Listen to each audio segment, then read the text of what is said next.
Check if moral values are subjective, on what grounds can atheists, condemn genocide, oppression, or injustice as objectively wrong, Sheikh? Yeah, so this is a it's a good question, because the amazing thing is that atheists will always be This like, question well, often religion is, strikes the atheist, Sheikh. yeah, because like atheists will always be like, religion is Yeah, false because the Bible has these bad commandments, or the yeah, Quran tells you to do jihad, or whatever it is, right? Or whatever. They'll always use moral arguments against religion, not realizing that they have no grounding for their morality, right? Because for a Muslim, or let's say a believer in any religion, he can ground his morality in the commandments of God, right? Because God is all knowing, etc.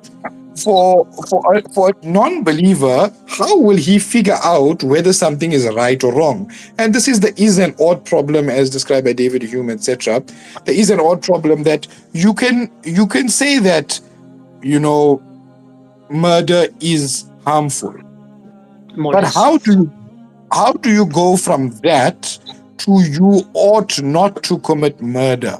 What makes it such that if something is harmful, you must necessarily stay away from it? What is the reason for that? Where are you getting this principle from, that if something is harmful, I must stay away from it? So that's just one example. So atheists throughout the last 100 years or so, they've come up with different theories. Some have said, no, whatever the majority of people decides to be right, then that will be right. Now, this is obviously flawed. I mean, you just tell them, so for example, if you were living in Nazi Germany and Hitler and the majority of Germans felt that killing Jews was fine, then does that make it moral? So obviously it's not. It's a very weak argument.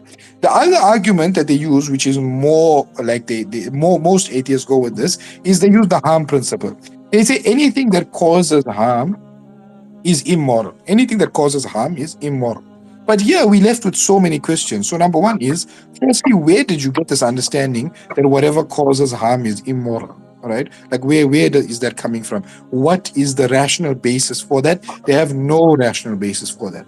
Number two, how do you know exactly, how can you weigh up what will be harmful and what will be beneficial? So, for example, if you tell an atheist, okay, think about taking a loan, an interest bearing loan, is that moral or immoral? So, some atheists might say, it is moral because you're helping people, you're giving them money when they didn't have money. Other atheists will say, no, it's immoral because you're putting people further into debt and it will cause more ruptures in society. So, therefore, it's harmful. Others will say it's beneficial. They don't know what's harmful and what's beneficial.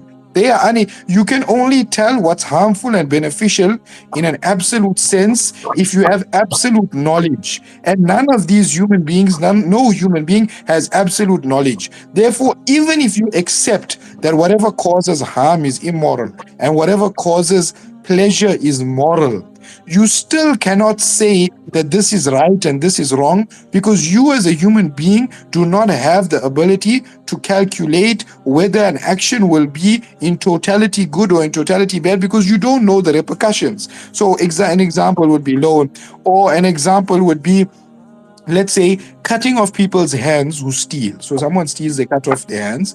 So someone would say that's immoral, you're causing pain to them. But another person will say, okay, you're causing pain to them now, but at least they're not going to steal in the future, so they won't cause pain to other people in the future, and other people will stop stealing, which will stop more pain in the future.